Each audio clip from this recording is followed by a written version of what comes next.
This is TV2's High School Football Game of the Week, a presentation of TV2 Sports.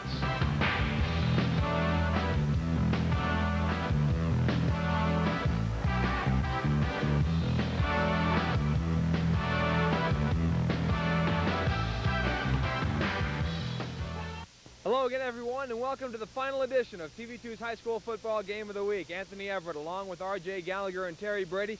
Today it is the championship game, the Battle Mountain Huskies against the Roaring Fork Rams. We'll be right back with our pregame show after these messages. Stay tuned.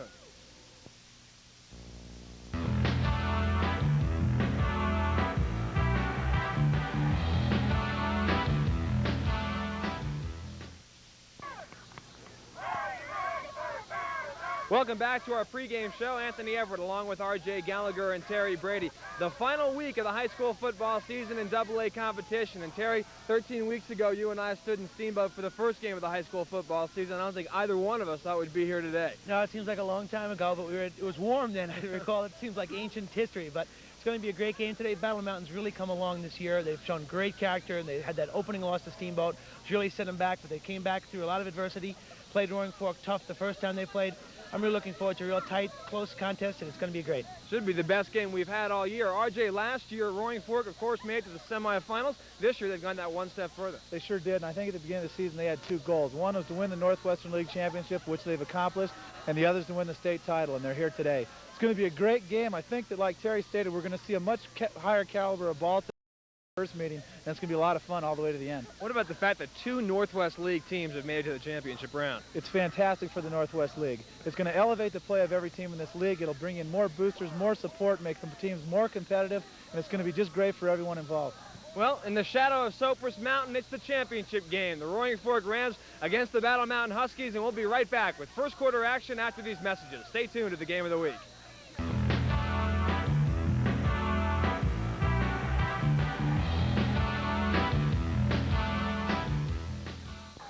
Welcome back to TV2's High School Football Game of the Week, and welcome to the championship game. The Roaring Fork Rams hosting the Battle Mountain Huskies here in Carbondale. Anthony Everett along with R.J. Gallagher and Terry Brady. And R.J., last year, as we talked about in the pregame show, these Rams made it to the semifinals, and today into the championship round. You're exactly right, Anthony. And last year, you know, Battle Mountain and the Roaring Fork Rams played a really important game to decide who was going to win the championship last year. Battle Mountain now has another year of experience under their belt, and I think they're a much better football team than they were last year, especially Scott Ward, a quarterback. He's matured quite a bit. He's got a little more head on his shoulders. He doesn't make as many mistakes, and man, is this going to be fun. A tremendous crowd on hand here in Carbondale. Terry, you know, Battle Mountain has just been rolling through the playoffs, and Roaring Fork has struggled a little bit. Do you think they're worried about that? Well, I'm sure they are, because I know that Battle Mountain's playing with a lot more confidence. I was talking to some of the players earlier this week, and they said the first Roaring Fork game, they were a little intimidated by Roaring Fork. They heard so much about them. They're the #1 team in the state. They really didn't play as well as they could have. Now they believe they can play excellent football, play with them, and in fact, they are confident they can beat them. So it's going to be a great game, as R.J. said. That game, of course, a 27-21 victory for Roaring Fork when they met earlier in the season. Battle Mountain has won the toss and has elected to receive. Jeff Campbell deep to receive the punt. It'll be kicked away by Roaring Fork as we begin the AA championship game, the final game on TV2's High School Football Game of the Week. And we followed both the Huskies and the Rams throughout this season, and it's been a great year for both of them and a pretty good day for football. A little bit chilly, but slight wind in the arena that we're in right here, but it should be a spectacular day. The field is in good condition. The field is in great condition, Anthony. They kept snow on it all week to keep it warm and insulated so it would be nice and soft and not rock hard as if it was frozen. That's going to be an important factor for these both offenses, who are very high, potent offenses and quick strike offenses. So we're going to see, I think, a lot of points like we did last week, but this time I think we're going to see it on both sides of the coin. Number 9, Chris Hanks, will kick it away to the Battle Mountain Huskies. And we are underway with the AA championship game in high school football. And that's going to roll into the end zone. Jeff Campbell elects to let it roll out, and Battle Mountain will take over first and 10 from the 20-yard line. Well, Chris Hanks has already done a tremendous thing in this game, and that's not let Campbell get a hold of that kickoff, because that guy will put you in good field position in no time at all. That was a good kick, considering he's got a real tender left ankle, I believe, and he got that pretty good downfield. Starting in a tough field position. Well, guys, here we go. I'd strap on your seatbelts.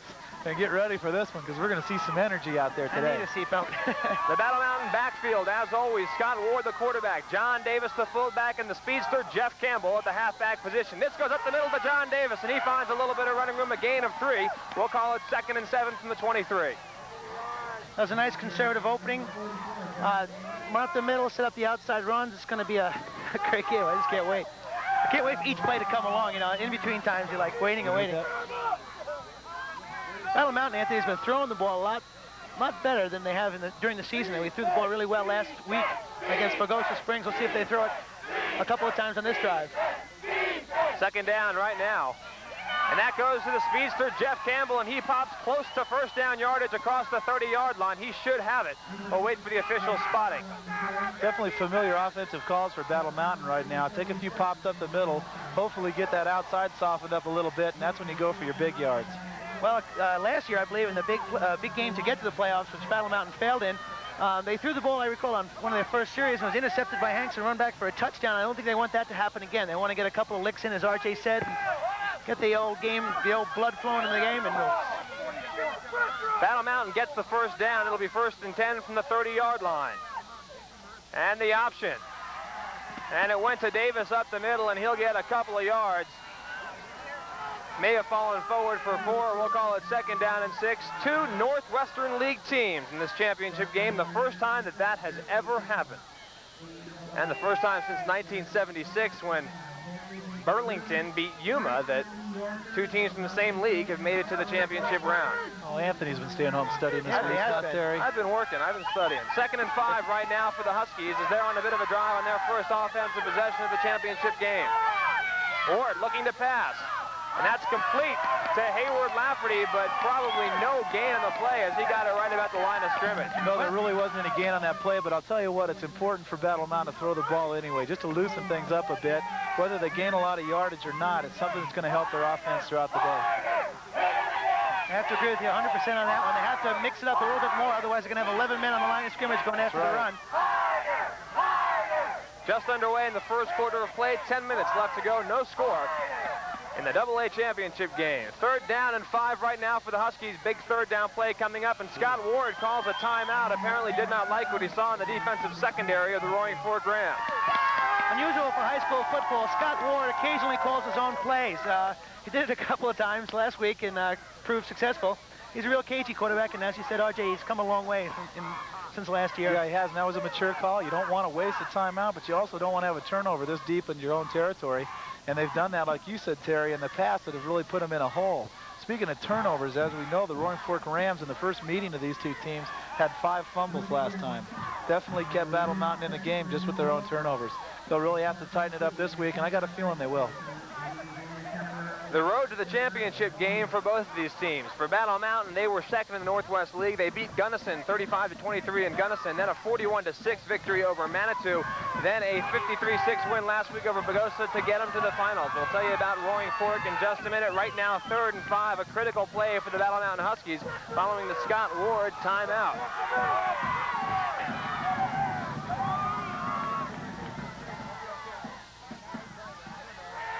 And they run the misdirection play to Timmy Adams, a play that has worked very well in the past, but that's sniffed out and good tackles by the Roaring Fork defense. Battle Mountain will have to punt it away. Pat Dion, number 8, in on that tackle. Good job. That was a good call. I just missed a block, and that's the result of the tackle for no gain, but it was a good call.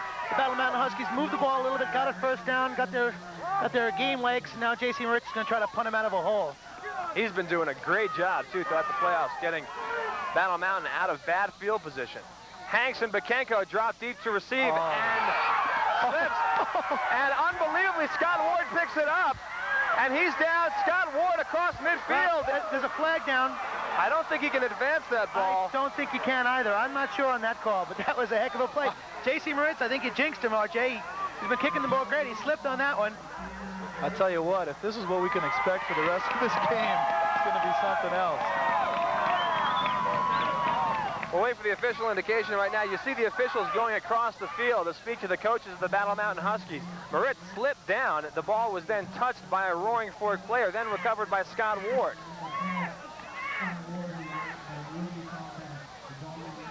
I think the officials are a little bit confused, and we're waiting for an indication here.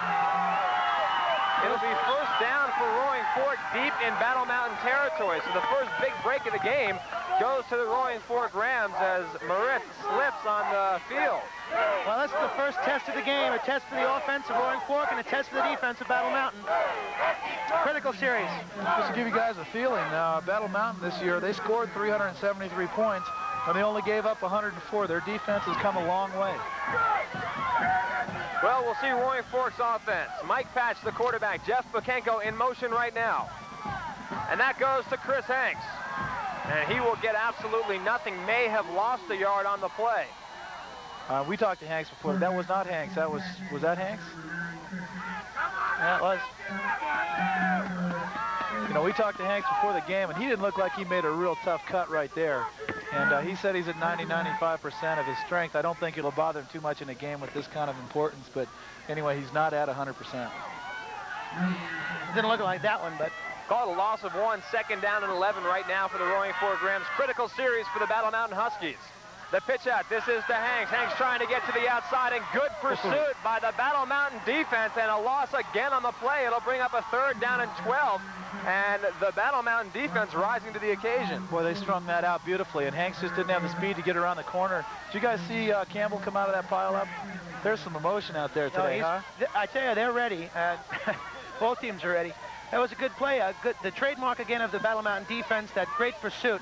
In the first game they played, they ran the ball. Roaring Fork ran the ball up the middle quite a lot. They haven't done it quite this time, but big third down right here.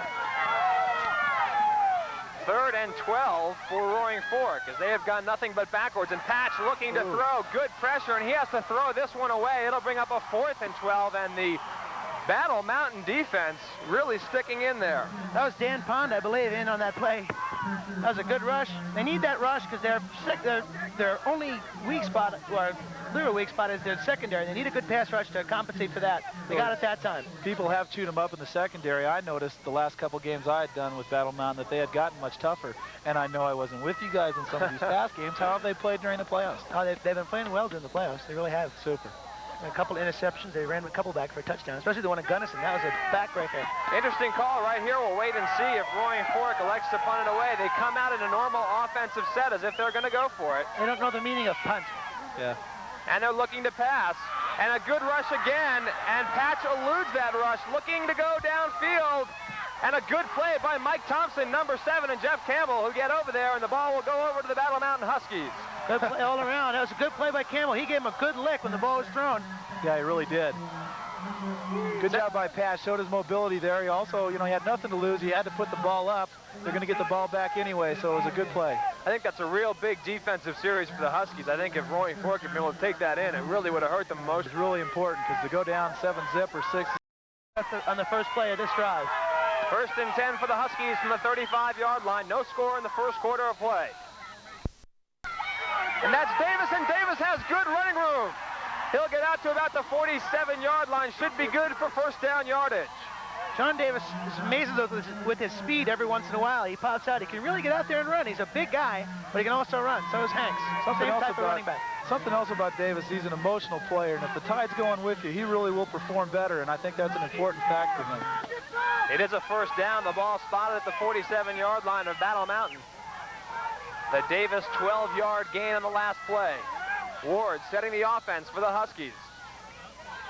Pitched out the last minute to Jeff Campbell. He tries to elude, but a brilliant tackle by number 8, Pat Dion, and he has some words with Jeff Campbell at the end of that play. That was a great open field tackle. I can't think of a tougher situation to be in than one-on-one with Jeff Campbell in the open field. And Pat Dion stayed home and did a tremendous job of breaking up that play. Well, he really did.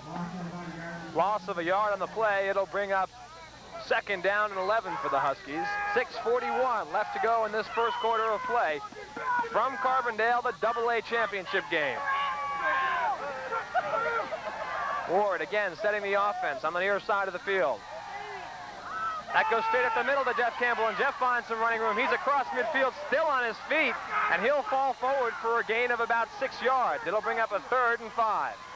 They came to play. What can we say? Very tough running by Campbell, tough tackling by the Roaring Fork defense. You know, something that when last time these two teams played, Battle Mountain, had a lot of success up the middle, and all of a sudden they kind of abandoned it in around the third quarter. I think if they stick with it, they're definitely winning the war in the trench right now, and they're gaining good yardage with it. Absolutely. Davis up the middle, some real good gainers, and again, Campbell straight up the middle. For the first time today, the Huskies are into Roaring Fork territory. The crowd yelling for defense now. And it's Campbell again, and again Campbell pops through, and he will be close to first down yardage. It'll depend on the spot. I think from this angle, he's got it, Anthony. Well, they marked it back. It's going to be real close. Yeah, I think it was a tough mark. It looked like he was well in front of that first down marker. You guys, check out the crowd.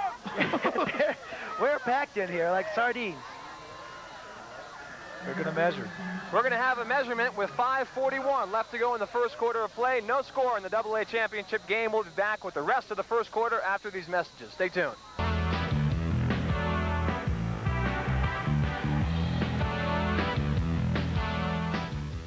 Going to get it, and all of a sudden, he picked it up right as the guy was going by him. That was a dangerous play, but it was a successful play. He got it back about 10, 15 yards. Campbell gets it up the middle, and he'll get a gain of 3 out to the 25, 2nd and 7. You know, we were talking on that last return by Campbell. For a person who does not have the athletic ability of a Campbell, that would be a dangerous play, but he seems to pull those things off pretty regularly without too many mistakes. Well, he's such a cool, confident type of athlete. You know, he's got this inner confidence and just kind of, he can pull those things off. He gets away with them, no problem. The rest of your team feels it too. Oh, yeah, absolutely, yeah. 4:43 left to go in the first half of play. 7-all. Battle Mountain with a 2nd and 7. That goes to Davis, and Davis busts up to the 35-yard line for first down yardage. I'll tell you what, Coach Holt knows what to work on at halftime. Yeah, and Coach Moran he's also calling it play after play, right up the middle. First down for the Huskies. 4:30 left to go in this first half of play. 7-all. We'll be back with the rest of the first half after these messages.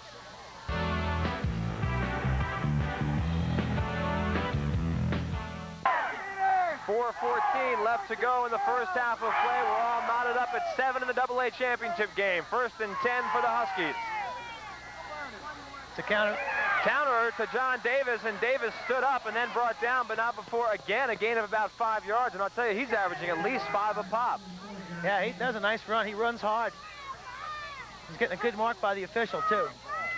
He is really setting up a quick one to the outside with Campbell. Yeah, So at some point, it's coming. they're going to have to start respecting the yardage Davis is gaining up that middle and start to converge in on that. And next thing you know, bingo. You know, speaking of bingo, Jeff Campbell wants to go to Colorado University. I know that's one of your favorites. He wants to be a Buff? He wants to be a Buffalo. Oh, my. You made my day. Yeah. We could use him. Yeah, sure. 2nd and 5. And Ward on the quarterback keeper, and he'll dive forward for first down yardage, brought down at about the 47-yard line. And now the Davis running is definitely setting something up for the rest of the offense, but Davis is hurt. Oh, man. Yeah, it's going to hurt him if he's hurt. On the ground. He's not necessarily holding any part. But He might have just got shaken up. Hopefully that's the case.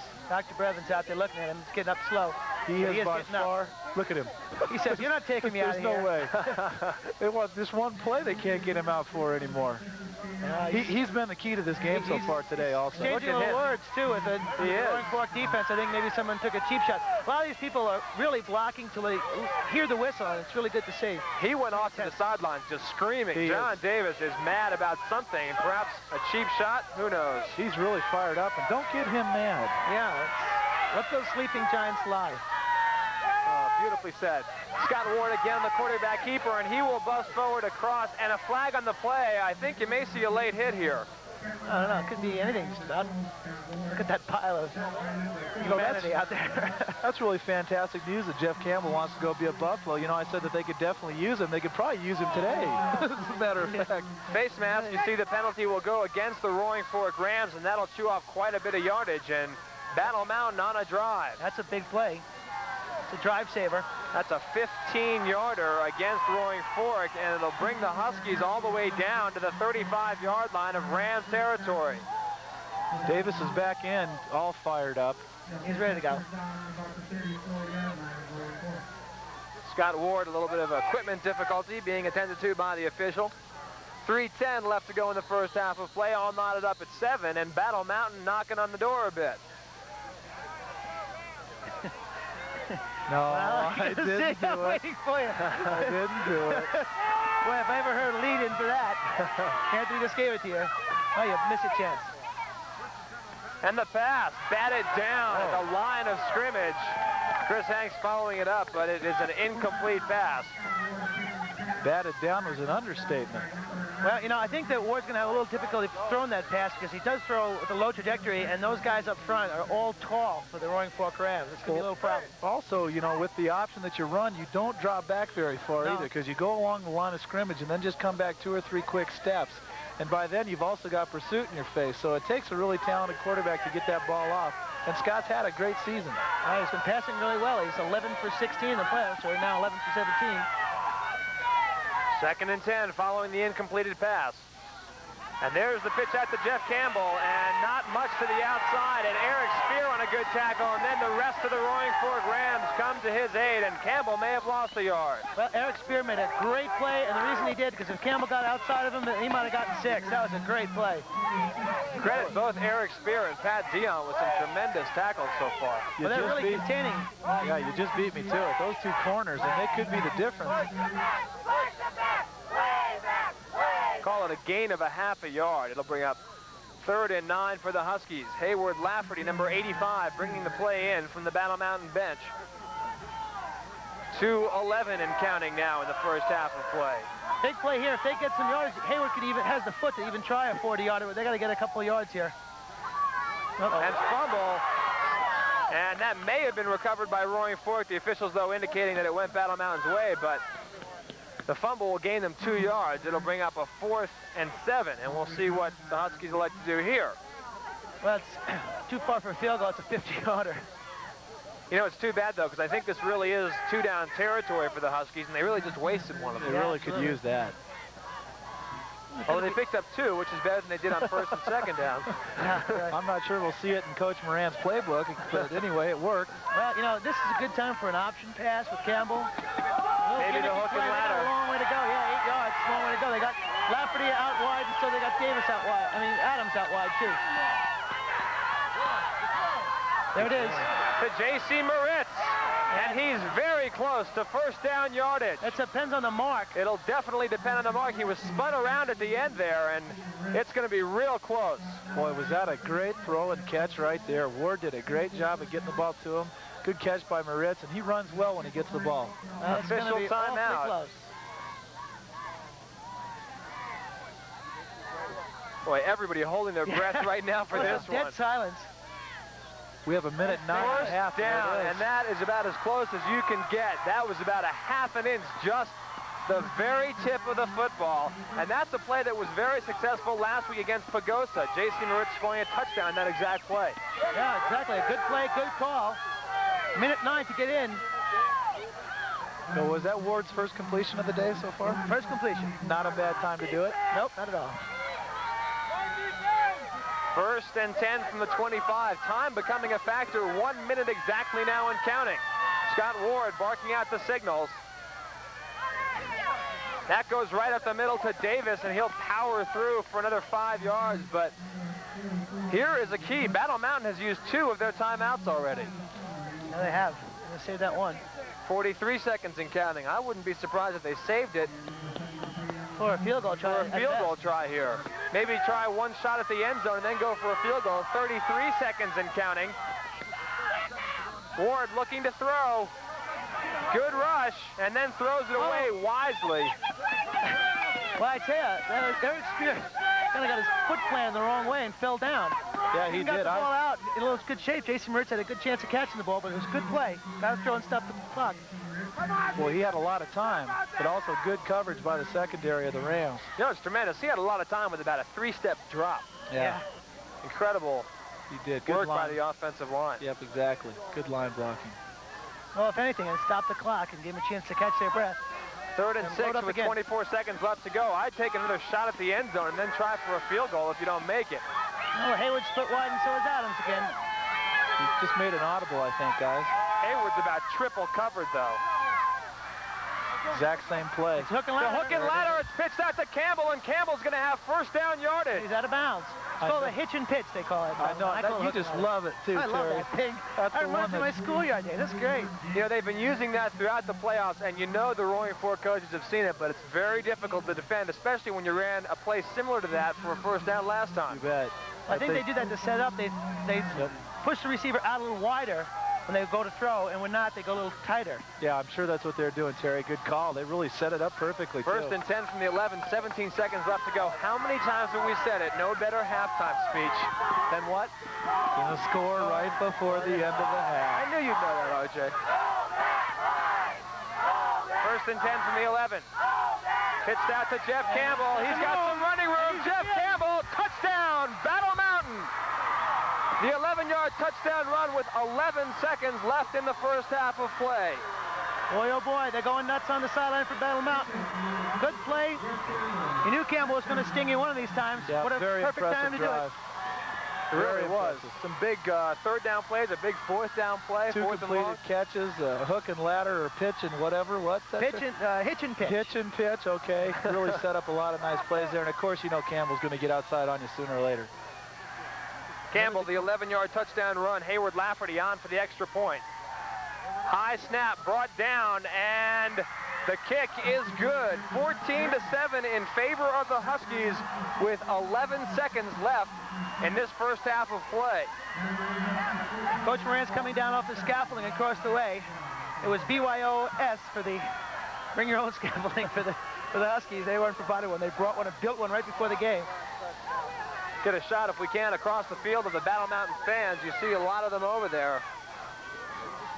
Just a packed stadium today. Boy, it sure is. What are we estimating? About 4,000 people probably on hand here this afternoon. I would guess there's not even a patch of grass around the field to stand on right now. I wish I owned the concession stand. Big play for the Huskies as they score with just 11 seconds left in this first half of play. And Roaring Fork is going to need to have a heck of a halftime speech, and they're going to have to stop Davis in the second half. They really got to clog up that middle just a little bit more. They're going to keep getting a lot of yardage gained on them.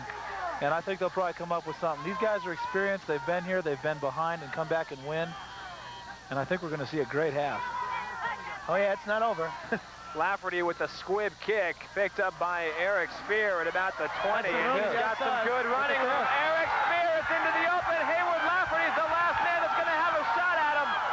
He pitches it out to Hanks at the last second. Hanks pitches it back to Eric Spear. Out of bounds. And time has run out of the clock.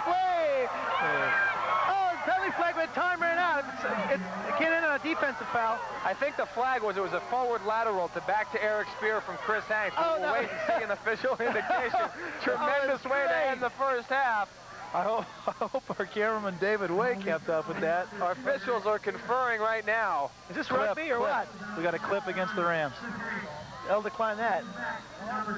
No time showing on the game clock in this first half of play. And that's it. And that'll wind out the first half. Oh, that was great. Just an absolutely wild way to end the first half of play, but it's 14-7 in favor of the Battle Mountain Huskies. And RJ, big score for the Huskies. Yeah, it definitely was, and they really earned it. They worked hard. They did a bunch of different plays. Ward completed 2 passes out of 2 throws, and of course Campbell got outside on the left side and got 6 points. And what a fantastic game, and what an experienced team that Battle Mountain has come in here with. They have grown so much during these playoffs. Of course, I haven't seen them for the last 3 weeks as you have, and I'm very impressed. Terry, Roaring Fork needs to come back and plug up that middle as we've talked about and stop John Davis. They can. They have the capacity to do it. They're an excellent team. The game's not over yet. It's going to be a whale of a second half. I just can't wait to get to it, actually. Yeah, but they're going to have to stop Campbell, so. 14-7 at the end of the first half of play. We'll be back with our halftime feature right after these messages. Stay tuned to the Game of the Week.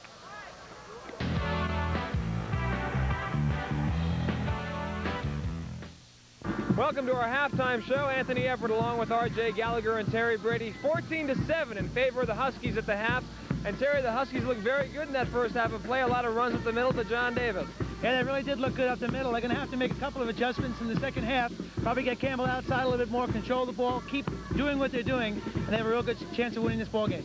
Roaring Fork down, of course, 14-7. And R.J. Ward, are they going to need to do to plug up that middle and get something more going on offense? They need to do a lot of things. You know, when they plug up the middle, then they got to worry about the outside with Campbell. They got their work cut out for them in the second half. They can't make any more mistakes. That turnover on that interception really hurt them bad. Last time these two teams played, they had 5 turnovers and they still won. It's not going to happen today. They got to play errorless ball in the second half, get their offense moving a little better, get Hanks involved in the offense just a little bit more, and I think maybe they can pull it out. Impressive drive, though, by the Huskies there at the end, converting on a 4th and 8 to keep the drive alive. Yeah, it really was, and we saw the only 2 passes that have been completed so far today by the Huskies were in that drive, did the hitch and pitch, did a lot of different things. They look really sharp. Well, we're expecting a great second half, 14-7 at halftime in favor of the Huskies. Stay tuned. We'll be back with third quarter action after these messages.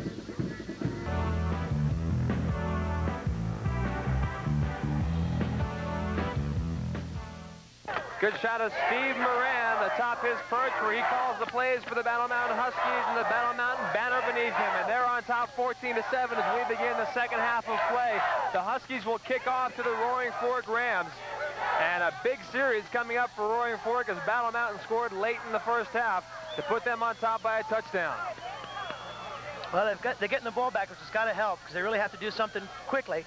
They can't get behind by another score because that'll give Battle Mountain even more confidence, and they'll be even tougher.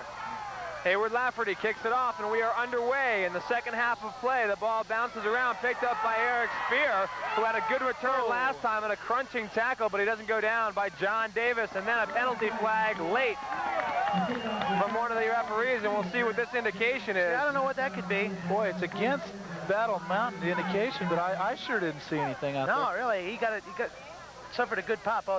No, we got a clip against Roaring Fork. Clip against the Rams, and that'll nullify a fairly good return by Eric Spear. The ball brought out to about the 30-yard line, and this will go against Roaring Fork. John Davis really gave him a pop, and he's going across the field there. He's holding his arm down. He doesn't look too good. But could be a possible he'll be injury. We hate to ever kind of guess what's going on. They're looking at his shoulder just a little bit. I think it's just a little tight. Don't have a whole lot of time to... He kind of got crunched there on the tackle. Eric Spear running full speed ahead, and Davis stuck his head in there, but it was quite a pop. Might have pinched a nerve even or something perhaps in the shoulder. Yeah, I got a feeling we'll be seeing him back again now. Yeah, I have to agree with you on that one, RJ. That was quite a hit that he gave Spear. That was a good collision. So 2 runaway trains hitting each other. I do believe the sun might be even coming out. There might be an omen for Roaring Fork. Who knows? Ball spotted now at the 14-yard line, right about at the 15-yard line, the nose of the ball. So a 15-yard penalty against Roaring Fork, and they start out deep in their own territory, and a penalty not the way they wanted to start this second half, trailing by a touchdown. Boy, that's no joke. Well, here we go. And you know about jokes, and good jokes. Yes, I do. First and 10 for Roaring Fork. Eric Spear in motion. Goes up the middle. Gain of maybe 2 on the play. It'll bring up second down and 8. I expect to see Roaring Fork throw the ball a little bit more in the second half here. I've been very impressed with Battle Mountain, the fact that they really haven't made many mistakes, and the couple that they did make, they got back the ball, and they played errorless, free ball pretty much. Well, actually, RJ, they've been on a roll like this throughout the entire playoffs. They've really been playing excellent, really tight ball. That's what I heard, Terry. Yeah, that's what you hear. It's the truth. Pitched out at the last minute to Spear, and he's knocked out of bounds at about the 25. Correction, the ball is at the 25-yard line. It is going to be 3rd and 15 yards to go as the penalty was tacked on after the line of scrimmage. Great shot by David Way. As you can see, Tim Adams is down in some sort of pain. It doesn't look good. That's a serious blow to their team if he's out. He really is a team leader on that defensive team, and we've had him see some tremendous offensive games also. I got a feeling it might be just the wind knocked out of him the way that they're pulling at his pants. Say that's the worst feeling in the world. Yes. You just cannot breathe. You think you're never going to breathe again. It's over. As far as you're concerned, it's over. That's right. It lasts about 5 seconds or 10 seconds. Seems like 10 years. It's 3rd down now and 17 yards to go. That penalty was tacked on from the original line of scrimmage. So the Rams need to get to the 39-yard line for a first down. The ball spotted at about the 20. Jersey number 67 for the Battle Mountain Huskies. That's Dan Pond out there. 3rd and 17, big play for the Rams, and if they can't convert here, Battle Mountain should get good field position. Patch looking to throw, and he's got some time. Look at that.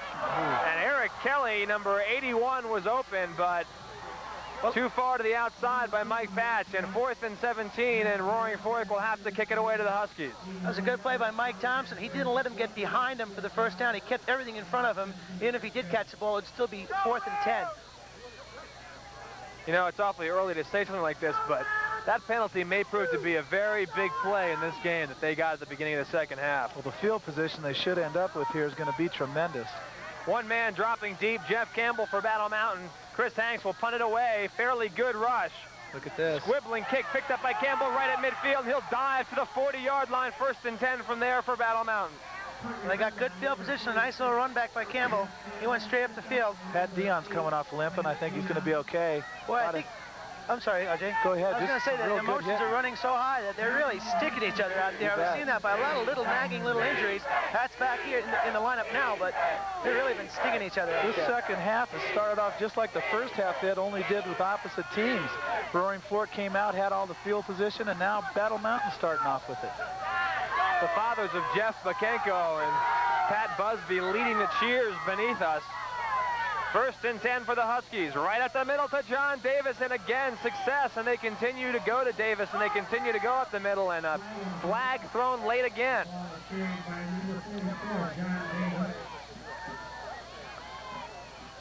Perhaps some words were exchanged. I think you might. Personal foul.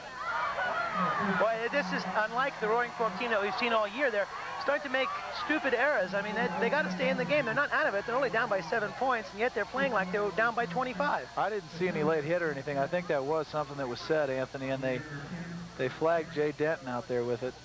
Tell you, one of the trademarks, as you're saying, Terry, of Roaring Fork teams is discipline. And it's really surprising to see this at this point in the game. That's another big penalty. The clipping penalty in the beginning, and now another big one brings them right down to the 20-yard line. They're knocking on the door, RJ. Yeah, they are. I can hear you knocking, but you can't come in. That's better. Look at the weather, guys. What more could we ask for? 1st and 10 from the 19-yard line. Battle Mountain on a bit of a drive, aided by penalties. Ward, Davis, and Campbell in the backfield. Ward will hang on to it himself, and he'll get a good gain, a gain of about 5. And again, 2nd down and 5. And I think one of the keys to Battle Mountain's success is big gains or gains of at least 5 or 6 yards on 1st down. It really opens your offense up. Yeah, you have quite a few more pages in your playbook for options as opposed to what you want to run if you do get that 5 or 6 yards. And we got to note that Battle Mountain is primarily a running team. So when they come up with a 2nd or 3rd and 8 or 9, they can be in big trouble. But boy, they've done a great job today. Yeah, they've been running up the middle continually, too. They haven't stopped that pattern, and Roaring Fork hasn't stopped it either.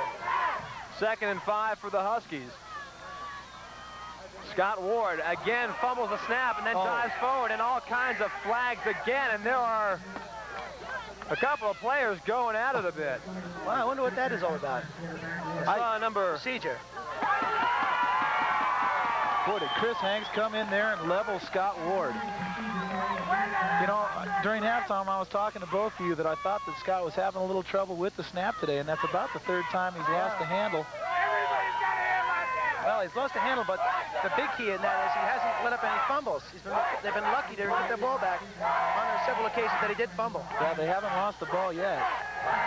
Oh, it's been a sloppy beginning to the second half of play. 9:35 and counting in the 3rd quarter. Lots of penalties so far. And it's 2nd down and 11 yards to go for the Huskies. Ward barking out the signals once again. Pitching it out to Jeff Campbell, and Campbell has some running room, turns it upfield. Jeff Campbell. Fumble. Roaring Fork has it. The Rams have it. Roaring Fork recovers. That's a big play by Roaring Fork as he was on his way close to 10. They were right on the doorstep. They dodged the bullet, Roaring Fork. Let's see if Battle Mountain can hold them now. Big break for the Rams as they will take over, but again, deep in their own territory. The ball is spotted at the 7-yard line of Roaring Fork. Well, in the first game of this year, these two teams played, and a fumble down close to the goal line really kind of took the wind out of Battle Mountain. Again, they did the same thing. And Roaring Fork's calling a timeout, Anthony, and that might prove costly later on down the line. Yeah, a lot of confusion on the sideline trying to get the play in there. They couldn't decide who to run the play in with, and don't need a penalty that far in your own territory, so they just had to use a timeout there. Well, that could prove costly later in the game if it stays close late in the fourth quarter. 9:03 left to go in the third quarter of play. 14-7 in favor of the Huskies, and a good shot right there of quarterback Mike Patch.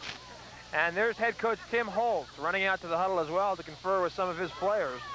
And just to mention for our viewers, in AA ball, the coach can go out to the huddle. That's no problem.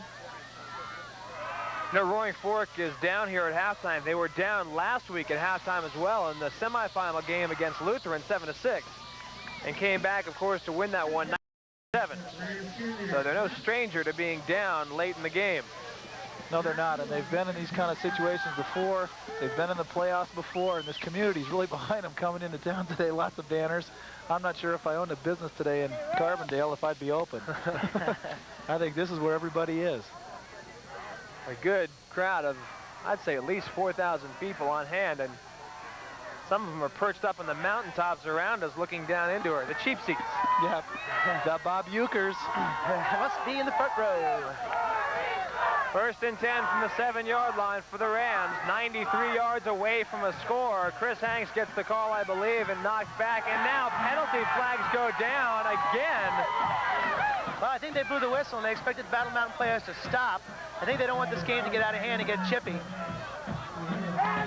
That's going to be a tough call if it goes against the Huskies, and it is a personal foul against Battle Mountain. That'll tack on 15 yards for Roaring Fork and give them a first down.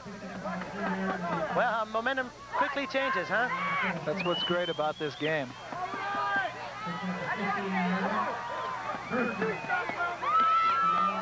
I think the referees did a good job in that case because the game is starting to get really chippy and a little bit out of hand. They blew the whistle and Battle Mountain didn't let up on Hanks, and they don't want that to happen anymore. That's when injuries could happen. It's a good play by the officials, I believe. That is important. Keep it under control, and the officials have done a good job today, and that's important. Yeah, let's play football. Let's not kill each other. 1st and 10 from the 25-yard line. Hanks gets the call up the middle, and he is stopped almost immediately. You know, I think both of these teams have a lot of respect for each other, and I think genuinely are happy that the two Northwest League teams made it to the championship round, but when you're in the championship game, it's a war. Yeah, you bet. Yeah, before and after the game, they're pals, but during, it might be a little different story. Coach Holt and Coach Moran both are really happy they're here, but you know, you don't want to go home being the bridesmaid either. Pickup of 3 yards on the last play. 2nd and 7 now from the 28-yard line for Roaring Fork. Patch the quarterback. Quick count. Looking to throw. Has a man open. Complete to Chris Hanks. Hanks near midfield. Brought down at the 47-yard line. First down for Roaring Fork. The fans come to life. That was a great throw by Patch. He threw it through right two defenders. That type of play has been absent throughout the whole game for Roaring Fork, and I do believe it'll be the most effective one that they have. They've got a good thrower in Hatch. Might as well use it. You know that the suspect secondary of the Battle Mountain Huskies is there. You bring out your best running back in Hanks and get him some open field, you're going to get some yardage. Yeah, they've really been keen on him. He hasn't got off the ball too well, but when he gets the ball outside in the secondary, he can be really dangerous. He's so big.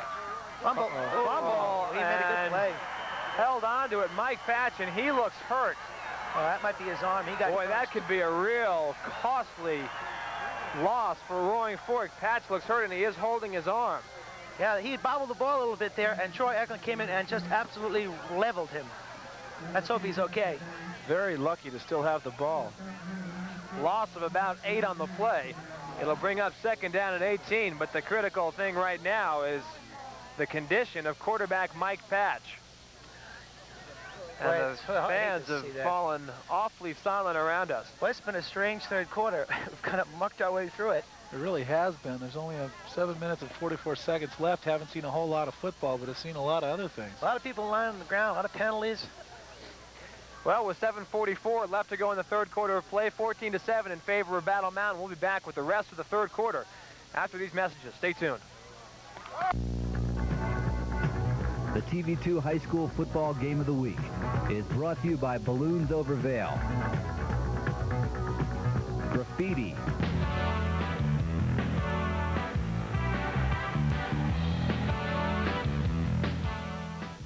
see Mike Patch walking off the field holding his left arm. And we got Chris Hanks as quarterback. And Chris Hanks, who played quarterback last year, will now engineer the Roaring Fork offense, at least for this play. They're looking at Mike Patch's shoulder, and he was holding it rather gingerly as he came off the field. 2nd and 16. Right up the middle to Bekenko, and he is not able to spin away a gain, though, of about 3 yards. It'll bring up a 3rd and long for Roaring Fork. We've seen a whole lot of Spear this game also running the ball, and not quite as much as Bokenko and we have in the past. Yeah, I'm surprised they haven't seen Bokenko, RJ. A good call. Yeah, he hasn't been... 3rd and 14 turns into... Mike Patch is back in. That's good to see. And a good hand given to the quarterback as he comes in. 6:53 and counting. 3rd and 14 right now for the Rams. Big play right here. And good rush again by Troy Aiken. Got him. Thrown out the last minute on a Pat Dion. He shakes the tackle. Dion is down well into Battle Mountain territory. Brought out of bounds at the 30-yard line. Unbelievable. Nice to have Mike Patch back in, huh? Wow. Patch was, in a sense, almost down. He was in the arms of the defender, and he threw the ball a perfect strike. I don't think there's any in the arms call in high school football. You got to be down. How many times have you heard this, you guys? But there's always in a big game, a new name comes out and really is prominent. And Pat Dion's got to be that name for the Roaring Fork Rams. Great catch right there, good run, waited for his blockers, and he's having a tremendous game at left cornerback. So a 3rd and 14 turns into a 1st and 10 from the 31-yard line of Battle Mountain. Great rush by Troy Aiken, but Mike Patch, just back from the injury, able to get it off to Dion for a good gain. 1st and 10, the Rams on a drive. And Patch looking to throw again. Dan Pond on a good rush. Patch is going to try and run it, and he'll be brought down for a loss of 2. Again, he took a real hard lick. Well, they're really hitting out here. What a game of ups, what a quarter of ups and downs. I mean, they go from 3rd and 25 to 1st and 10 and back and forth. And the field position that Battle Mountain had at the beginning of the second half. That's what a championship game is all about. Yeah. They gain 20 and they lose 5. They gain 20 and they lose 5. This is fabulous. A loss of 3 on the last play. 2nd and 13 now for Roaring Fork. Battle Mountain's been very tough on defense, but they've given up some big plays. Again, he's going to throw it. And again, a good rush. And this time it's out to Bekenko, and he's got some room, but brought down on a great tackle by Aiken. A gain of 3 back to the original line of scrimmage. It'll bring up 3rd and 10. That fooled all of Battle Mountain except Troy Aiken. That was a great play. He came to play today. He's playing a good game. I've seen him in the backfield as much today as I've seen Hanks. He's really playing a whale of a defensive ball game today. And he's going off the field limping. Guys holding his right arm. TV2's high school football game of the week. Anthony Everett along with R.J. Gallagher and Terry Brady. We've been bringing you games for 12 weeks now. This is the 13th week, the final week of the high school football season in AA competition, and you couldn't ask for a better game than this. Bekenko in motion. That goes right up the middle to Hanks, and he is again crunched by a whole mess of Battle Mountain tacklers. It's going to bring up a 4th and about 8. But they'll be going for it. Well, Mr. Hanks is getting a lot of attention by the Battle Mountain defense. Yeah, he really is. If I'm going to run the ball, I'd be giving it to Bokenko on this, on some sort of a slant play, I think. But I got a feeling we're going to see it in the air. Yeah, he's got 10 yards to go. 8 yards to go. It'll be a hard game on the ground against this defense. Watch the rush of Battle Mountain on this play. Pat Dion, number 8, whose name we've called quite a bit today, brings the play in from the sidelines of Roaring Fork. Well, a real key play in this contest because they've held the ball. Roaring Fork's held the ball almost this whole quarter. Battle Mountain gets stopped, and it's got to be a big boost for them. Dion has one-on-one coverage with Scott Ward. Complete to Bekenko, and he shakes the tackle. Jeff Bekenko is going to have 1st down yardage or close to it at about the 20-yard line. That was a great play by Bekenko breaking that tackle because if he gets caught, the ball goes over to Battle Mountain. I'll tell you what, if there was anyone on that Vail team besides Campbell chasing him down, he'd have scored too. The speed of Campbell really saved 6 points there. Boy, that was a big, big play. The experience is showing, isn't it? Yeah, it is. 1st and 10 from the 16-yard line, 4th and 8, and you convert by shaking a key tackle. That's class for you. They can't go in motion again. Patch the quarterback. And Hanks pops to the outside looking for running room. Good pursuit, though, by the Battle Mountain defense, and Jeff Campbell in on the tackle. Good tackle by Jeff Campbell, RJ. Definitely was, and Hanks made something out of nothing right there. He had nowhere to go, but due to his athletic ability, he picked up about 4 or 5 yards there. Yeah, picked up 5. Boy, this is unbelievable. They've held the ball for a long time. 3:45 now and counting in the third quarter of play. 14-7 in favor of Battle Mountain, but Roaring Fork looking to tie it up as they are now down to the 12-yard line of the Huskies. What's going to happen next? Who knows?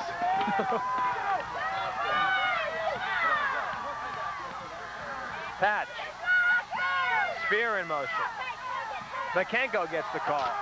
And he'll be stopped short of a first down. It'll bring up third and about 3. 3rd and 3. Misdirection is sniffed out and stopped. It's going to be 4th and about 2 now for Roaring Fork. Another good play, tough play by Battle Mountain defense. J.C. Moritz is complaining that Nislanik in the end zone was holding him, but to no avail. Boy, this Battle Mountain defense has improved 100% from the beginning of the season. They have really gotten tough, especially deep in their own territory. But if they're going to get tough, Anthony, here's the time to get tough. They have a 4th and 3. Goal line, you don't have no words can explain this one. Wowee. Ball at the 9-yard line, 4th and 3. They converted their last 4th down play when it was 4th and 8. Spear in motion again. Misdirection to Makenko, and he is stopped. Battle Mountain will take over. Boy, oh boy. And there goes the old Mo again. Momentum shifting to the Huskies. Well, here you go. Wow. Incredible defense by the Battle Mountain Huskies. The problem now, they're deep in their own territory. You know, Anthony, both these teams are making big plays. And that's what got them here. The last one. When the backs are against the wall, both of them have come through in each case. Scott Ward, the quarterback. Battle Mountain deep in their own territory. They need to get out of there. Right up the middle. And again, a good gain. A gain of 6 or 7. John Davis on the carry up the middle. Well, he's been the bread and butter today, and he's coming through. He has been, and again, the front line blocking for Battle Mountain has been tremendous.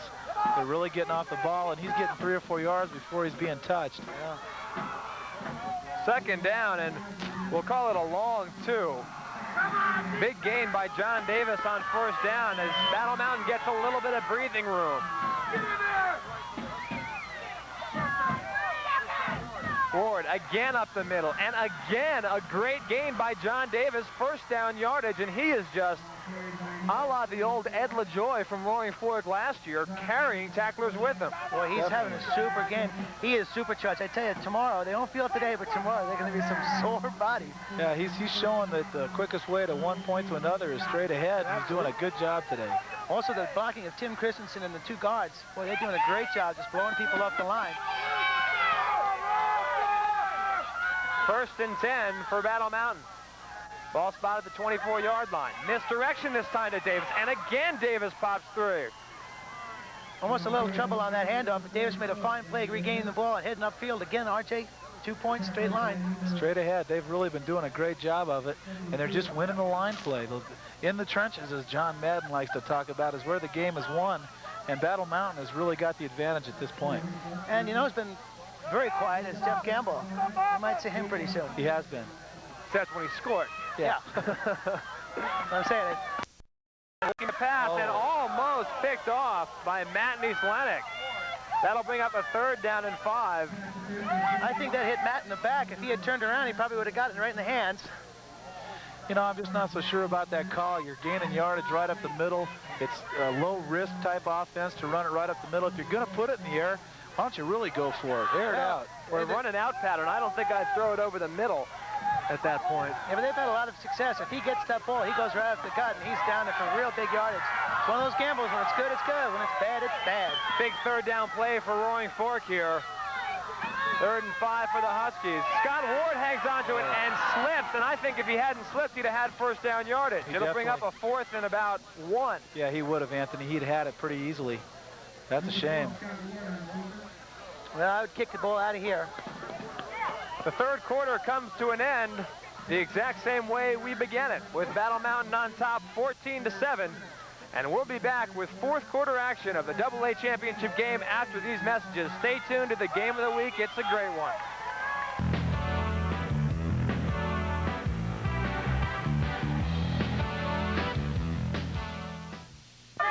Battle Mountain will punt it away to begin the fourth quarter of play. J.C. Moritz, Chris Hanks, and Jeff Bakenko deep to receive. And J.C. Moritz has been a savior for the Huskies throughout the playoffs. And this is a big punt right here. He's got time to get it off and gets off a fairly good kick. Picked up by Bakenko on the 35-yard line and brought down immediately. But good field position for Roaring Fork at the 40. Good job by Tim Adams again. He plays real hard on special teams, has all year. And we've seen some of his most spectacular plays on special teams. Good job, because Bakenko can really run with the ball on a punt. Yeah. Well, you know, there's a good trade-off on yardage. The Battle Mountain stopped, and they gained a first down and got a little bit out of the hole and kicked it out. Now Roaring Fork's got to go a good ways to get a touchdown, 60 yards. So that wasn't all unsuccessful by the Battle Mountain Husky offense. Well, they got themselves out of a hole, that's for sure. Yeah, they did. They also took some time off the clock, and they are ahead. Well, if Roaring Fork scores, they're going to look at the 2-point chance as opposed to the 1-point chance. It's a big decision in coaching, but if I know the Roaring Fork staff, they'll go for 2. 11:54 left to go in the fourth quarter, just underway. 1st and 10 for Roaring Fork. They trail by a touchdown. Going to the pass and complete to Eric Spear, who's tackled immediately. Gain of about 3. That's what I think they ought to keep doing. They've got the ability to do it, spread things open, and then you let Hanks go up the middle. You know, before this game began, I really thought that Roaring Fork would throw a lot today. Although they have a great running offense, Battle Mountain has been suspect in pass defense. Anybody that you talk to about this game, they said if Roaring Fork could throw the ball a lot, that might be the difference. Well, you know, it was a great play. On the other hand, on Battle Mountain's defense, Jeff Campbell at free safety has really come a long way. His defensive skills have gotten improved greatly. Hanks trying to get to the outside, spins away from a couple of tacklers, but it'll still be 3rd and 5. Again, great job by Tim Adams in there, putting his head down and bringing Hanks down. Mickey Johnson was in there. Good shot of Hanks walking back to the huddle and again limping a little bit. Yeah, he's not all there today, that's for sure. He, of course, injured himself on just about the first play of the game when these two teams met earlier in the season. An Achilles tendon that was torn and has never been the same since that game. 3rd and 5, big play for Roaring Fork and for the Huskies. Patch looking to throw. Campbell doing a good job. Throws it long and well over the head of Eric Kelly and Mike Thompson, who was defending. And I'll tell you, the key on that was that Jeff Campbell was all over Eric Spear. Yeah, he was. He had to go to the wrong man. Mike Thompson, again, not letting the defender get behind him. He's keeping good position on the ball, and he's done a great job. Here's a tough call. Yeah, it really is. They'll go. 4th and 5. I don't know, the punt could keep Battle Mountain awfully deep. Field position has been a real key throughout the whole game, and I think that's got to be in the back of the mind of Coach Holt. Yeah, but time's running out. You got to get the ball. You got to get it in the end zone. If you turn the ball over to Battle Mountain and they will march up the field, you're done for. Okay, you guys are never going to coach with the same team, all right? They are going for it. Terry Brady thinking with Tim Holt, and they're looking to pass, and they're looking wide open, and they're looking long, and that's complete to Pat Dion. Mike Thompson's the only man that can stop him, and he does. Pat Dion down to the 5-yard line, and there he was wide open. There was blown coverage all over the place. They had 2 guys behind the secondary. I don't know what they were thinking about there. Boy, oh boy, saving tackle by Thompson, but it might not be good enough. Again, what can I say? A lot of times a new man comes and stands out, and Pat Dion, we've been calling his number all day, both on offense and defense. And Terry, you can coach my team, okay? Okay. I didn't call that play, though. Great call by Coach Holt. I think it shows also the confidence he had in his team. And when you got to get it done, you got to get it done, and they did it. Dion wide open, complete from Patch. Pickup of about 45 yards. How many times can Battle Mountain die? Be the time they can't. Pitched out at the last minute to Bakenko. Great tackle right there, though. Jeff Campbell, a loss on the play. Good tackle by Jeff Campbell. Can you guys imagine what was going through Pat Dion's mind? That was a real high pass. He had about 3 seconds. Oh, man, great play. That's when your eyes are about the size of silver dollars. Oh, yeah. And it seems like an eternity for that thing to drop down.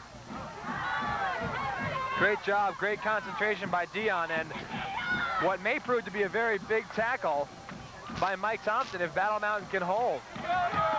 Well, they have the ability, and they've proven their toughness before. They got to go to the well once again. Second down. Holy cow. And Hanks demolished by, again, almost everybody on the Battle Mountain defense. Mickey Johnson in there, Mike Thompson, Troy Aiken. Number 55, Daryl Gallegos, also in the tackle. Third down and goal to go. A gain of about 2. The ball spotted on the 5-yard line. And these fans are edgy for a touchdown with 9:14 and counting left to go in the game.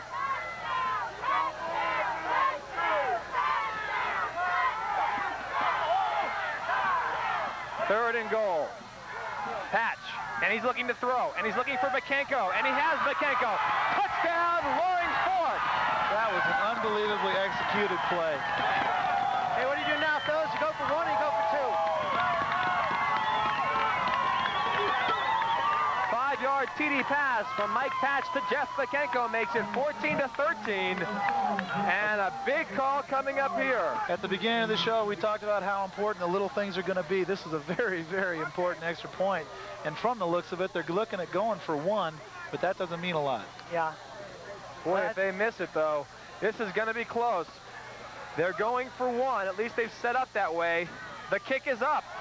And the kick is good. And we are tied at 14 with 8:58 left to go in the season for both of these teams. Wow. What a fantastic game. That was great. Like you say, the little things, boy, a big play. Mike Thompson got beat on that one, but it was a fine execution all the way around on Roaring Fork. All momentum's on the blue and gold side this time. That's a real tough pass to defend against. Give Mike Thompson some credit. And I'll tell you, he was real close to knocking it down, too. I'll tell you what, if an offensive play is executed perfectly as that was, not anybody can really do much about it. Well, we're all knotted up. Well, it's incredible. It's only fitting. We've been waiting for this, haven't we? Boy, don't you think Jeff Campbell wants this one? Ooh. Yeah. I'll tell you, the special teams have really done a great job. You can tell they've looked at a lot of film and they've worked at it. Really, the special teams have not had a big play in them at all, and there's an awful lot of players out there that could break one. We did see the great kickoff return at the end of the first half, but of course would have been called back anyway due to a penalty, but both of the special teams have done a good job of making them not a factor at all. I'll tell you, looking around to some of the Roaring Fork fans, there's some nail biting going on around here. Some nail biting on the other side of the field too, Anthony. They essentially walked away last year as the bridesmaid when they lost to Brush in the semifinal. My feeling was that was the final game of the state. Brush went on to win by 20, 30 points in the final game, but the real game for the state was right here. Tremendous game here, and Chris Hanks will kick it away. And a bad kick that's going to go maybe out of bounds. It does go out of bounds, fortunately, for Battle Mountain. And that'll be a 5-yard penalty again assessed against Roaring Fork. Wow. Depending on whether or not Chris Hanks can get a good kickoff here, and depending on who returns it, Battle Mountain could end up with fairly good field position. Well, they could actually take this and take the ball right where it went out of bounds. Yeah, I got a feeling they're going to do it. Hanks knew they were going to because he took off his wedge for his shoe and threw it to the sidelines. You're not going to get much better field position than that without any, problem of a turnover or anything like that. So here they go, starting from the 35-yard line. And turnovers is the key, I think. Boy, a turnover here could just about put a nail in the coffin for either one of these teams. Boy, oh boy, 8:58. Here we go. Battle Mountain, 1st and 10 from the 35. We're all tied up at 14 with 8:58 left to go in the season. Scott Ward hit almost immediately. To Hat Busby. And his dad, I'll tell you, is on the sidelines, and I think he thinks he made the tackle. Yeah. Wow. Great play by Busby. Shot the gap. He was on Ward before he even knew it. Boy, that was a tremendous hit. Pat Busby, just a spectacular player for Roaring Fork. All-league selection. Well, a couple of big plays coming up for Battle Mountain. The momentum's on the blue and gold side, and they got to do something about it. And no better way than to move the ball up the field. Scott Ward looking to pass, pitches it out, and Campbell drops it. And then falls on it. And Battle Mountain loses about 3. And I'll tell you, if he'd been able to bring that down, he had some run. And what was impressive is Ward called that play at the line of scrimmage. He saw something there, and boy, I'll tell you, he would have gotten some yardage. Well, 3rd and 15 now for Battle Mountain. The ball at the 30-yard line. They have lost 5 yards on their first 2 plays. If Roaring Fork holds here, you're going to hear an incredible eruption in these fans. And I think the confidence of the whole team is really going to rise. This is the kind of play that Roaring Fork converts often. Can the Huskies do it? 3rd and 15. You know the rush is coming. Look at this. Oh. And Scott Ward looking for Sean Jacobs. And a big rush. Incomplete. 4th and 15. The Huskies will have to punt it away from the 30-yard line. And again, J.C. Moritz called upon. And he will need to boom one. Well, like I said, big plays by them. The Roaring Fork Rams made them this time. Moritz has got to get him out of trouble here. Again, it's Chris Hanks and Jeff Bakenko dropping deep to receive. Moritz lining up at about the 18-yard line, and he needs to punt one away here. Good snap, and a beautiful kick. You know, they almost ran a reverse. Tremendous special teams coverage, and Jeff Campbell in on the tackle with his great speed. Drops Roaring Fork back to the 35-yard line. Well, that's a big kick by Moritz. Yeah, it was, and they definitely had a reverse set up, and boy, I was worried about a turnover there for the Rams. Great coverage by Vail. It was a really high punt, really gave a lot of time to get down there and set up their coverage, and there was no yardage gained whatsoever. A lot of coaches will tell you they really don't care how far it goes as long as it doesn't come back at you. Tremendous punt by Moritz, right when they needed it. 1st and 10 from the 32. Roaring Fork with the ball. And it goes to Bakenko, and Bakenko will dive forward for a gain of about 3, 2nd and 7.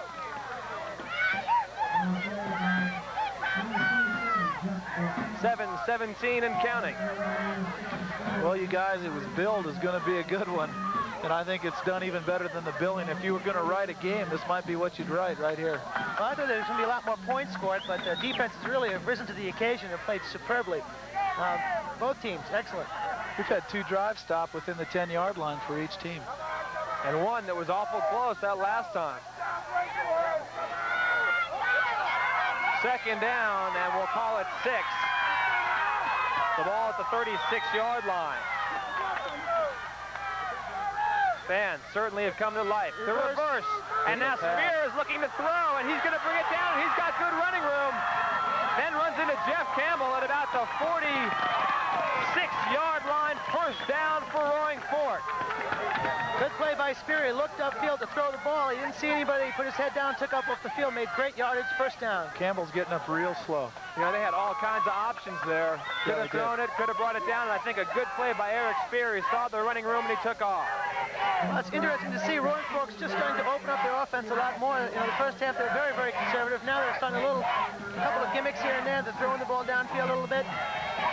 Jeff Campbell is shaken up. He is off to the sidelines. Could prove costly later in the game. Right now the Rams are on a drive, and Hanks has the ball. And Hanks still on his feet, and Battle Mountain trying to strip the ball. Gain of about 1, although he ran about 35 yards. Again, he made something out of nothing once again, and that's one I think Chris Hanks does the best. Anytime he has the ball, you got to worry about him breaking it for a game winner, and that's why the Battle Mountain defense has to stay home on him. Well, they did at that time. He was lucky. He started going backwards, which was a bad thing for a running back, but he managed to hold on to the ball, and he did a good job on getting those 2 yards, as you said. Battle Mountain's going for the ball, too. There's no doubt about that. 2nd and 8. This could be a game-deciding drive for Roaring Fork. They can keep it alive. Again, Spear, and his ball was loose, but he held on to it. 5:30 left to go in the game. We'll be back with the rest of the 4th quarter. The Rams are on a drive after these messages.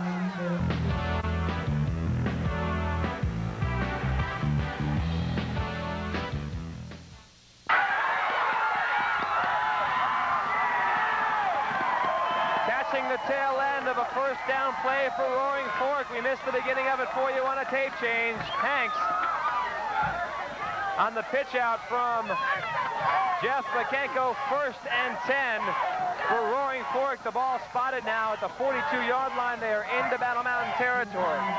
Coach Holtz is pulling out all the stops on this and all the gimmicks, the counters, a lot of different stuff. They're going to be a handful to stop. Battle Mountain's really got to pull up their bootstraps and go to work. And they also have to realize it's 4-down territory from here out for Roaring Fork once they cross that midfield stripe. Right up the middle to Hanks. And he is brought down. A gain of about 2, 2nd and 8. You can't give Hanks enough credit on the effort that he's providing out there today.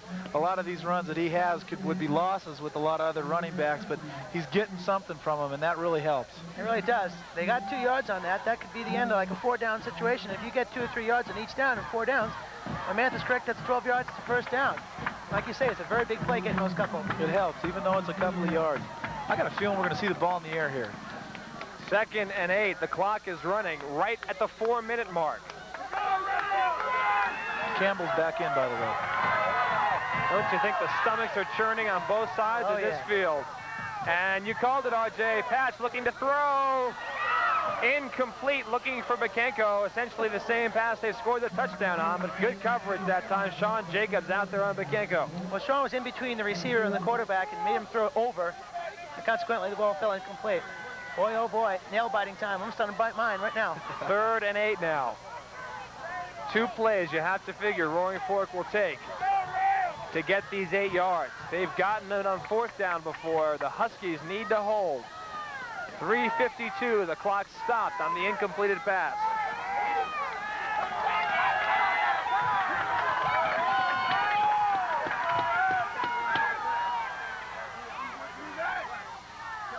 Looking to throw, Bakenko complete! Jeff Bakenko will score a touchdown, Roaring Fork! What can you say? It's what we've been saying all day. They got to get the ball in the air. Man alive, here it goes, guys. Well, it was an excellent play-action pass. He throws to free safety Campbell. Bakenko just screws right by him for the TD. 38-yard touchdown pass. Hatch to Bakenko, the man who's done it for them all year long. Jeff Bakenko gets into the end zone, and it's 20-14. The only problem now, have you left the Huskies with too much time? Well, that's a big extra point here. Bad snap.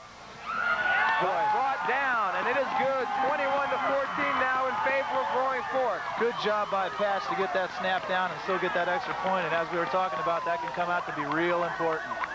Well, on the other hand, if Battle Mountain does score, Casey Merckx is going to have the monkey on his back. Haywood Lafferty. A quick note, we did have a jersey number change right before the game. Eric Herman, who's normally number 67, and he's in there for the kickoff right now, is now number 65. We want to make sure everybody knows that, especially his father. Wow, what a game. Yeah, this is great. This is what it's all about, guys. 21-14, 3:46 left in the game, and Battle Mountain is really going to be tested here. They've got all of their timeouts remaining, though, a key, something Roaring Fork does not have. It's really important if Hank's here to get a hold of a good kickoff. On the other side of the coin, it's Battle Mountain's got to get some sort of field position out of this. I think they have to get it to at least the 30 or 40-yard line if they're going to have time to get it in with their kind of running attack, although they might go to the air. Scott Ward has had success passing. This is one of the tough parts about it, almost a strictly running team, Anthony. When they do get behind with a little time left, it's hard to move the ball up the field running the ball. You might have to see them pass, as you said. Roaring Fork has scored 14 points in this second half of play.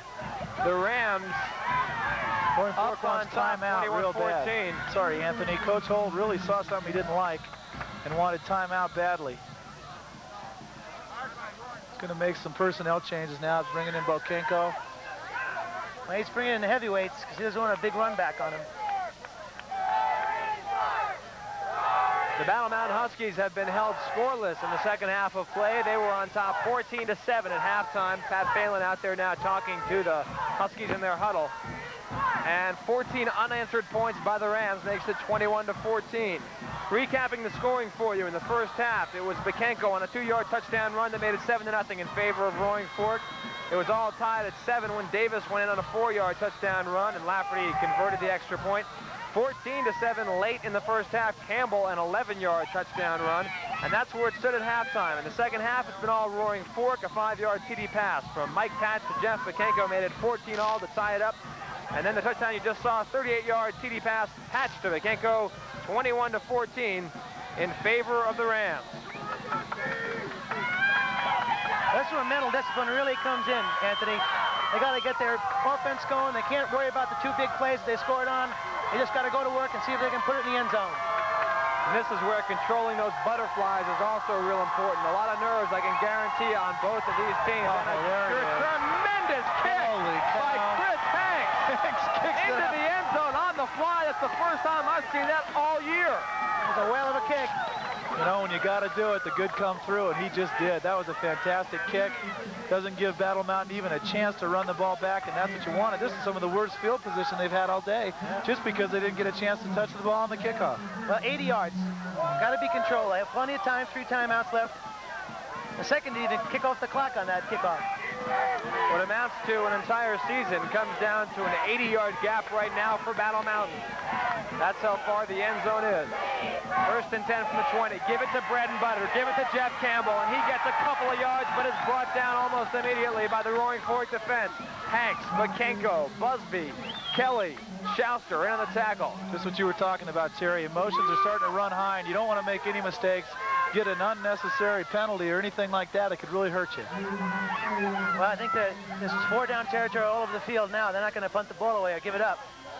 So, good game by Campbell, 5 yards. That's what they got to do. They have plenty of time. They just keep having to do it.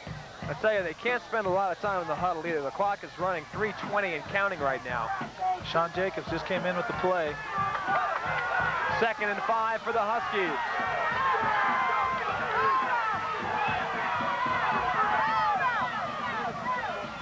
Right up the middle, and Davis will get maybe 2. 3rd down now. And perhaps Battle Mountain getting down to their last couple of downs of this season. While we have a moment here, I'd like to thank all the high schools in the Northwest League and in AA competition that have been so kind to us throughout this season. It's been a spectacular season of high school football action. And Scott Ward calls a timeout. Again, didn't like something that he saw. Well, they're very critical downs. Every down is a critical down, but this one even more so because he can't make a mistake and lose 5 yards. Too much time he might have been. Good play by Scott Ward. Thank Diamond Lumber and Vail. They built that addition to the booth for us. Thank the people here in Carbondale that have been so kind to us. Also, of course, in Glenwood, Eagle Valley. We've really enjoyed bringing these games for another year. I look forward to next year where I think we're going to see a few other teams up there, maybe a little more parity. I hope that the Aspen High School team is back in the league, which from the rumors I hear they will be. I'm looking forward to another great league. And the Northwestern League can be very proud this year. Teams like Steamboat, who did beat the team who now is in the AA finals. I mean, there's a lot of bright spots for every team, and let's hope that it's a tough league again next year. Aspen should be back. Both of these teams will be back, and I guarantee you they'll both be tough again. Eagle Valley, their Eagle program Valley is on the good. way up. Yeah. Moffett County's got a lot of kids, and here we go. 3rd and 2 yards to go. The 1st down critical for Battle Mountain. It goes to Campbell. Campbell, if he can get to the outside, he'll have good running with Jeff Campbell to the outside. He's to the 44-yard line, 1st down yardage, and more important, he's out of bounds to stop the clock with 2:28 left to go in the game. Great effort. Unbelievable. I mean, when you think that everybody's down and out, they come through on both sides. Big plays on both sides. Class acts, these 2 teams, fellas. Yeah, they really are. Again, I'll tell you, Campbell didn't have a lot, and he popped to the outside and made something out of that. You know, he even had the 1st down, and if you notice, went back 2 yards to gain more, and that takes a lot of confidence. Takes a great athlete. He did a good job. You know, no one's going to lose this game. Someone's going to win it. You can be proud of that fact. It's been a good, clean game, not a lot of turnovers. I think you're exactly right. Both of these teams should be proud. Timmy Adams busts across midfield, brought down to 45, and the Huskies showing some life. This game is not nearly over, is it? Wow. You know, just wait a second. You want something to happen, just wait a half a second. Big things happen on both sides. Boy, this is great. Clock stops with the movement of the chains. The Huskies, Scott Ward calling a play. First down yardage, 1st and 10 from the 46. Fans screaming for defense. Campbell gets it, bobbles it, but stays on his feet and gets to the 40-yard line. A gain of 5, 2nd and 5 for the Huskies. Well, it's surprising the offensive line for the Huskies is chewing out the defensive line for the Roaring Fork Rams. That's very surprising at this point in the game. What would have been scary is to see what Campbell would have gotten if he hadn't bobbled the ball. 2nd and 5. Battle Mountain on a drive. Perhaps their last of the season. Ward looking to go to the air. He's got it. Complete to Hayward Lafferty. Holy mackerel. First down inside the 30-yard line. The Huskies trying to set up their offense. 1:47 left to go. Again, the clock stopped for the movement of the chain. This is unbelievable, you guys. This is just what high school football is all about. The two best teams in the state in Division IIA football battling it down to the last minute. And going to the air, surprisingly, Battle Mountain. Ward to Campbell. Campbell again finds running room. A gain of about 8. Near the 20. They've now almost gone 60 yards in 2 minutes. A fantastic drive. You see names you haven't called all day. Hayward Lafferty catching a great pass. This is a real team effort. 1:26 and counting. 2nd down and 3. Timeout called by Roaring Fork. Well, that's a great break for Battle Mountain. It really is. They kind of rushing up the line of scrimmage, but I don't think they mind. They have the momentum. They want to get to the ball and go for it. That's true also. Yeah, they've been catching the Roaring Fork Rams. Not quite set in their defense. It might be a smart timeout by Roaring Fork. They get all settled down and make the play. You bet. They have 20 yards in a minute and 21 seconds between victory and defeat. J.C. Moritz is going to go for an extra point if they take this. Well, I don't think so. What do you? If I was Steve Moran, I'd have to go for 2 to win the ball game. Either win or lose on the 2-point conversion. I'll tell you, I don't even think he's thinking about it right No, now. I don't think so either, but... What do you call? You got to get into the end zone. You're 21 yards away with a minute 21 left to go and 21 to 14. Well, something in that? 21, almost 21, I don't know. I'm not too sure. I don't know. A lot of 2s up there. One of the big things is... I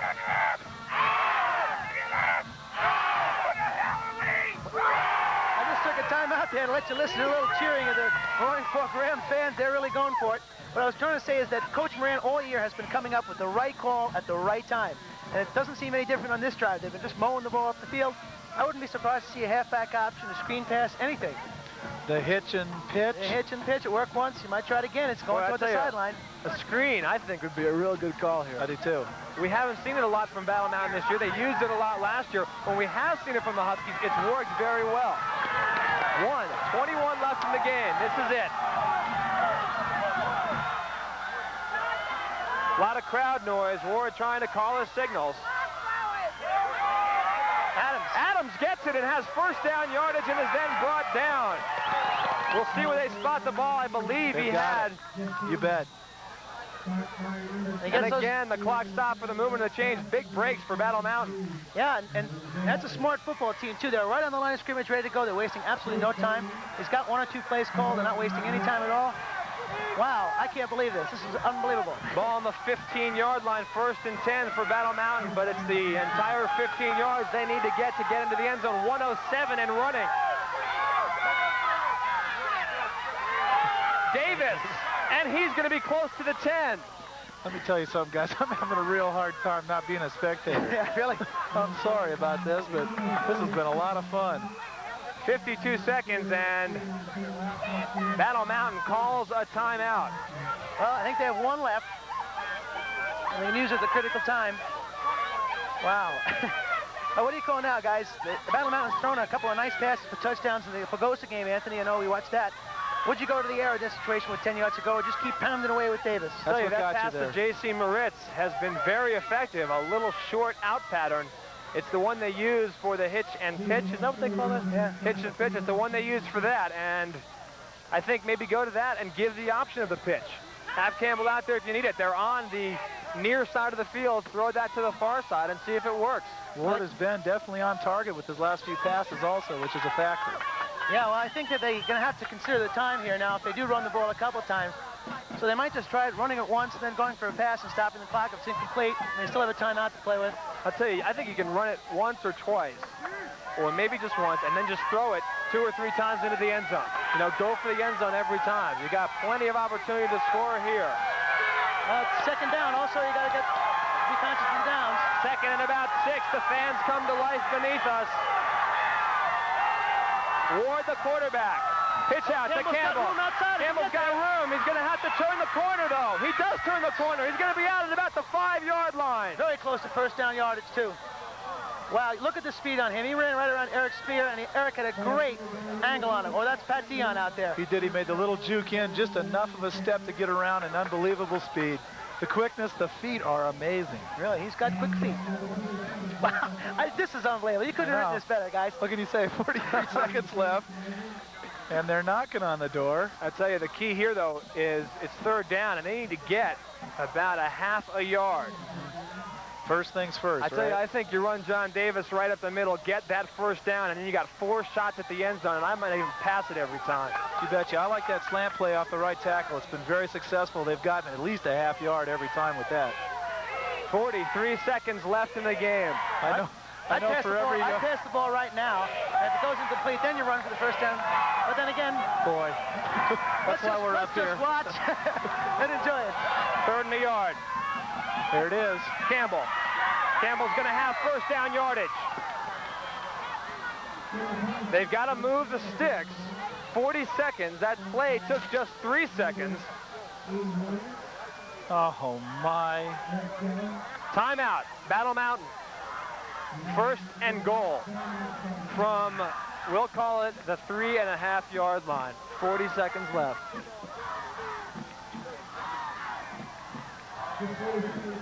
Boy, you couldn't, as you said, Terry, you could not have written a better script for this one. This is fun. Boy, I think you give it, you got 40 seconds. You're out of timeouts. Listen to us. I know. Yeah, but you got to think about it. They got to be thinking about it. Yeah, I know. Oh, are we in some armchairs here? Yeah, exactly. Let me put my feet up.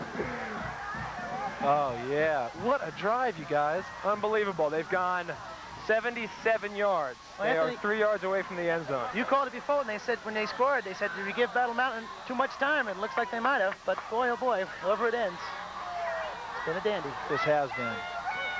I know I'll be watching this again. It's been a lot of fun. We got some special times. Anthony, have you shared those with everyone? Sunday night at 8:30. The first time for this game. It'll be replayed Thanksgiving night at 8:30, and also it'll be shown in Carbondale on the Carbondale cable system Wednesday night at 7 o'clock. So you got 3 chances to see this game, and I'll have seen it at least that many times by then, and I think I'll watch it a few more throughout this winter season. I'm going to miss football. This is great. Here we go. 1st and goal from the 3-yard line. The season down to this for the Battle Mountain Huskies. Davis will be stopped. Clock running with 33 seconds left to go, and a big pileup. 28 seconds, 27 seconds. Battle Mountain has to get a playoff. 23. Oh, man. 19 seconds left in the game. Looking to throw.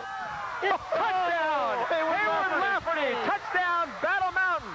14 seconds on the clock. Unbelievable. 21-20, and now it is decision time. Battle Mountain's got to regain composure quickly here. They don't have any more timeouts. They got to get out here, call a play, and make a decision whether to go. Made though. What do you got? One or the other. I have a feeling they're going to go for 2 because this is it. The championship game's on the line. You go for 2, you get it, you win. You don't get it, you lose. Wow. They're yelling, block that kick, but I don't think there's going to be one. No kick. Ward to Campbell, 3-yard. Ward to Lafferty, rather, 3-yard touchdown pass. This is it. Jeff Campbell. Oh, Pat Dion. And Pat Dion makes the game-saving tackle. Jeff Campbell brought down. That kid, he's in. He's the man right there. MVP for the game. What a tremendous game. Did it one more time. Unbelievable. That was an unbelievable play because if he gets around him, the game's over. It's over now, but it's in favor of the blue and gold. Unbelievable game, fellas. Absolutely unbelievable game. Unbelievable.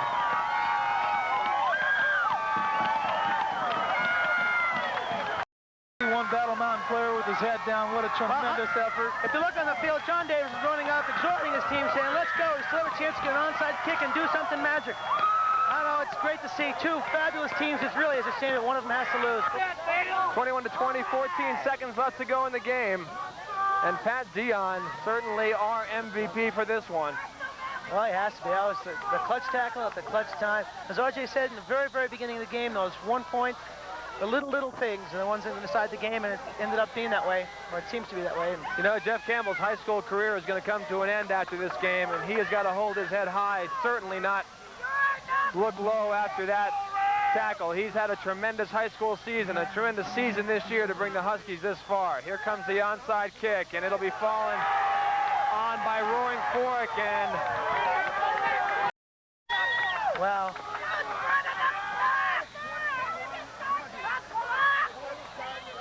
14 seconds, and now the clock begins.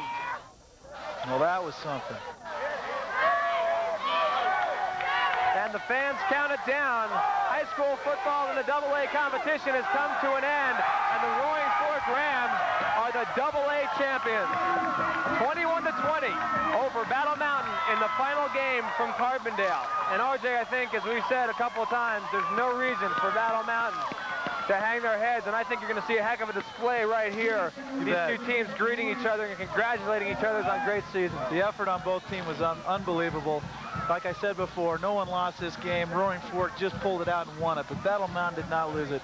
A tremendous effort, and what a great way to go out. A lot of seniors on Roaring Fork. They've played hard all year, and what a great way to do it. Terry, just a tremendous game, and the Huskies, all those seniors that are on that team, are going to go out with a lot of pride. Well, you got to say, you know, it's tough to lose. They're going to be a little hurting for a day or two, but, you know, they had an excellent season. They played a great game. As RJ said, nobody lost this game. They're out on the field. They're all together. They're shaking hands. They're buddies again. This is football, high school football at its best. We brought it to you on TV, too, and this is just super, and I'm very proud of the Northwest League and both these teams. Well, we're going to head down to the field and get some interviews with coaches and players, so stay tuned to the Game of the Week. We'll be right back after these messages.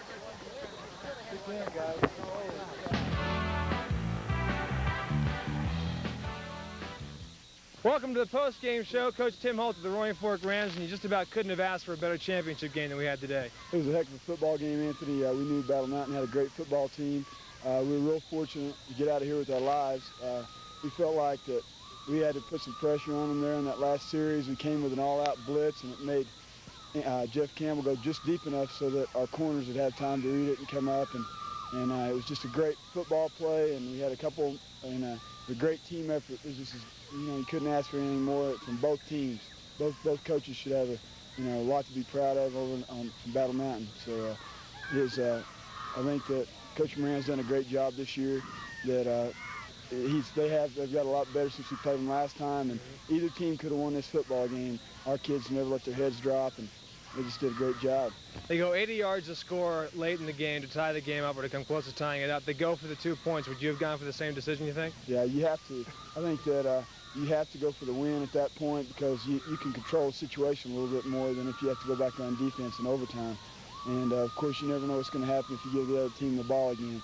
You know, I guess Tom Osborne did it a couple years ago down in Orange Bowl and got blasted for it. I'm sure that Coach Moran will probably take some flack for it, but I wouldn't have done anything different. And I respect the man a whole lot, and that's just another reason why he should have had more players on the all-conference team, I felt. Chris, last year you made it to the semifinals. This year the finals, and you win the championship. A great way to end your high school career. Yeah, well, you know, last year it was real high around the town just because we made it to the semifinals, and it was a big deal. And this year, it wasn't that we didn't have the support, you know, throughout the playoffs, but each game was like a building block to the state championship. From the day one, everybody was expecting us to win the state championship, and if we didn't do it, then it wasn't going to, you know, we would fall short of our goal. So, you know, the state championship was a big thing, and we got a lot of support, and I don't know what to say. We talked to you before the game, and you said you felt about 90%. How did your ankle feel throughout the game? About 90%. Yeah, ever since I heard it in that Battle Mountain game, I never got it, you know, totally back. Today it was as good as it's ever been since I heard it, and I just had enough strength to play, and that's all you need. Congratulations to you. A great high school career. Thanks. Terry, just a spectacular game. We couldn't have asked for a better championship game. No, it's only fitting the two best teams in the state ended it here at Carbondale. It was just a great season, 13 weeks of super high school football. I'm glad to be a part of it. And RJ, for Battle Mountain, no reason to hang their heads, as we've said a couple times. Not at all. Nobody lost this game. Roaring Fork happened to squeak it out to win it. But other than that, no one really lost it. We talked about it before the game. 1 point might make the difference, and there it is. Well, that'll do it for TV2's High School Football Game of the Week for 1985. Thanks very much for joining us all season. Anthony Everett for RJ Gallagher and Terry Brady. We'll see you next year on the Game of the Week.